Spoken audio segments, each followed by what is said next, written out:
तो कहते देशना का मिलना और उपदेशित पदार्थों का ज्ञान में धारण होना। धारण होना का अर्थ क्या है? देखो, एक मति ज्ञान के भेद मालूम है ना, अवग्रह, ईहा, अवाय और धारणा। धारणा किसको कहते हैं? हाँ, धारणा उसको कहते हैं कि जो पश्चात कुछ काल के बाद जो संस्कार रूप चलता है ना, ज्ञान के हर पर्याय में वो संस्कार की धारा चलती है, कालांतर में उसको हम स्मृति में भी ला सकते हैं। जो धारणा तक पहुंचा वो संस्कार रूप से चलता है, उसको संस्कार कहते हैं। क्योंकि जो धारणा नहीं, कोई चीज़ें हम याद रखते हैं या रटते हैं, कोई कोई बिना रटे ही याद रहती है ना। बचपन की कोई कोई चीज़ें, कोई घटनाएं बहुत इम्प्रेस करती है कि वो तो कालांतर से भी हमारी वो स्मृति में हमेशा रहती है, तो उसको क्या कहेंगे? वो धारणा तक पहुंची है। तो तत्व का जो श्रवण ग्रहण करते हैं, हम सुनते हैं, समझते हैं, अगर याद में रह जावे तो ही उस पर हमारे विचार चलेंगे।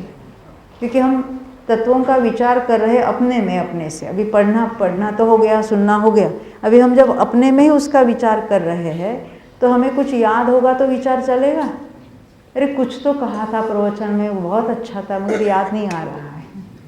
तो हमारा जो है निमित्त निमित्तिक संबंध जो है, या जो उपादान की बात है, अगर वो तो हमें उस पर विचार चलेगा, तो क्या कहा अगर वो हम भूल गए तो उसको हम सही या गलत का निर्णय कैसे कह सकते हैं?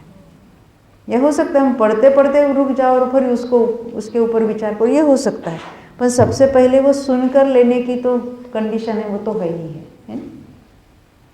वो दौलत राम जी भी कहते हैं, सुन समझ और चेत सयाने, काल वृथा मत खोए। क्यों?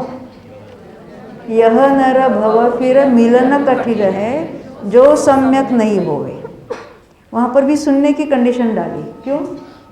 देखो, ये अज्ञानी जीव है, अभी स्वयं पढ़ने को बैठता है, अब तत्व का निर्णय है ही नहीं है, और एक ही शब्द के अनेक अर्थ निकलते हैं। तो जैसी अपनी कल्पना है वैसा उसका अर्थ निकालते हैं। शब्द तो वही के वही हो गए। लौकिक में भी वही शब्द आते हैं कि द्रव्य दृष्टि करना चाहिए, तो हम रात दिन तो द्रव्य की दृष्टि करके बैठे हैं ना। ये द्रव्य गुण पर्याय किसको कहना मालूम ही नहीं है, शब्द तो वही की वही है। ये जो टर्मिनोलॉजी होती है, देख, तो टर्मिनोलॉजी वही होती है, अलग अलग फील्ड में उसका अलग अलग अर्थ होता है। हम स्वयं पढ़ने बैठ जाते हैं तो उसका कुछ अर्थभाषित नहीं होता है। इसे लौकिक में भी होता है कि नहीं होता? शास्त्र पढ़ते समय भी ऐसा ही होता है क्योंकि हमारे मन में जो कल्पना में जो अर्थभाषित होता है, सामने जो पढ़ते उसका वैसा ही अर्थ लगाते। निमित्त से कार्य नहीं होता, ये सिद्धांत है। निमित्त होते हैं और निमित्त का कथन भी आता है। तो शास्त्र जो निमित्तों के कथन आते हैं तो उस पर उंगली दिखा दिखा कर बता, देखो यहाँ लिखा है ना, निमित्त आए बिना कार्य नहीं हुआ।